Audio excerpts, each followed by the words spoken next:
आपका आपका व्यू क्या है इस वक्त एनटीपीसी पे? क्या इस रिवर्सल को खेलना चाहिए?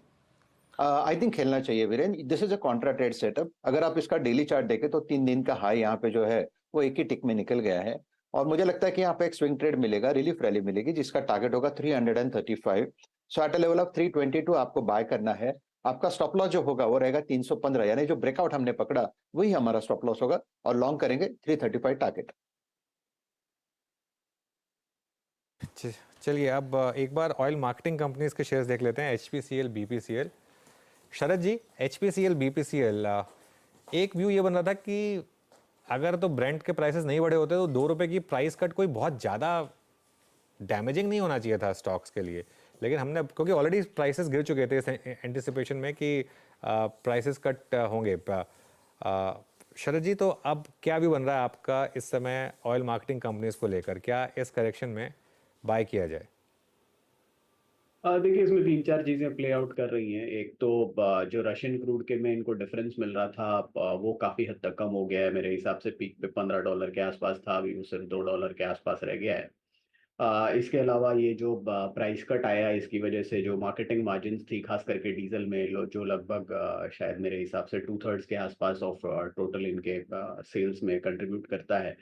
तो वहाँ पे इनकी मार्जिन्स लगभग डीजल की लॉन्ग टर्म एवरेज के नीचे चली गई है। पेट्रोल में अभी भी मेरे हिसाब से 2 रुपए के कट के बाद भी मार्जिन्स ठीक ठाक हैं। बट डीजल जो कि मेजर पोर्शन ऑफ रेवेन्यूज है, वहाँ मार्जिन्स में कट आ गया है। तो फॉरवर्ड नंबर्स में आप ये मान के चलिए कि मार्केटिंग मार्जिन्स में काफी बड़ा कट इन कंपनीज को देखना पड़ेगा। प्लस जैसा कि आप बोल रहे थे कि क्रूड की प्राइसेस ऊपर है, तो अब चूंकि रॉ मटेरियल सोर्सिंग भी कम है अभी, हालांकि बहुत बड़ा पोर्शन हमने वेनेजुएला में शिफ्ट कर दिया है, but April onwards most probably US की कुछ सैंक्शंस की रेनेबल वगैरह की न्यूज़ है, वो भी डिपेंडेंट है। प्लस अब चूंकि आचार संहिता लागू हो गई है, तो मोस्ट प्रोबेबली प्राइस से रिलेटेड कोई खास मूवमेंट आपको दिखाई नहीं देगा। तो मुझे लगता है अगले 1-2 महीने मोस्ट प्रोबेबली थोड़ा कैप्ड है in terms of news flow.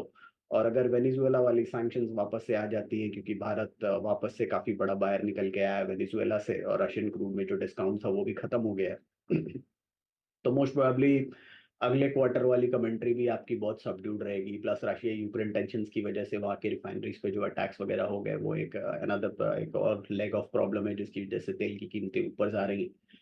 तो मुझे लगता है शायद अगले 2-3 महीने थोड़ा सा सबड्यूड रहे यहाँ पे एनवायरनमेंट। जो ऑप्टिमिज्म था वो ओवर प्ले हो गया है। तो मुझे नहीं लगता कि यहाँ से आपको अभी बहुत जल्दी में यहाँ पे कोई पोजीशंस लेनी चाहिए।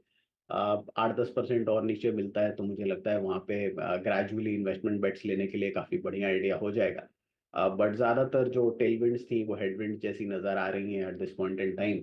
और जो वैल्यूएशन कंफर्ट आज से 6 महीने साल भर पहले था वो काफ़ी डिसेंट था, अब वो उतना ज़्यादा नहीं है। तो मुझे लगता है अभी टेम्पोररली आपको अवॉइड करना चाहिए। एटलीस्ट मेरे हिसाब से पोस्ट इलेक्शंस आपको एक ज़्यादा क्लियर पिक्चर इमर्ज होगी। और वेनेजुएला वाला जो एंगल है, मेरे हिसाब से नियर टर्म ट्रिगर वो होना चाहिए अप्रैल ऑनवर्ड्स। वो कैसे बिहेव करता है वो हम देखना चाहेंगे।